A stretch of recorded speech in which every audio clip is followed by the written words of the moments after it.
Sibongo? Isabel Mpofu.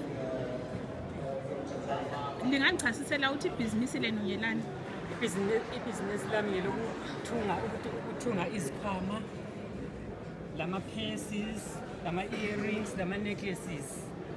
Ngithi ngathunga ngithengise kungisize ngekhaya, ncedisane lobaba ukuthola imali yokusiza emulini ngingumama. Kuyangisiza kakhulu lokho ngoba mhlawumbe kuyathi uthe kungelalutho kuba bengakaholi ngithuthe sengithengisile isikhwama kusisize kakhulu emulini. Sathi leminyaka emingaki liphatheka kuleli bhizinisi? Ibhizinisi leli sengileminyaka emibili ngikilo. Kodwa kulomehluko omkhulu engibonile. Lingakhuthaza lithi namanye amakhosikazi azihlaleleyo ezindlini angazi ukuthi aqalele ngaphi? Omama ngabakhuthaza ngokuthi hey akumelanga bahlalele izandla. Kungcono baqalise basukume babone lapho kulabo mama babuthene khona. Labo beze bazofunda ukwenzela ukuthuthukisa izimuli zethu elizweni lethu khona.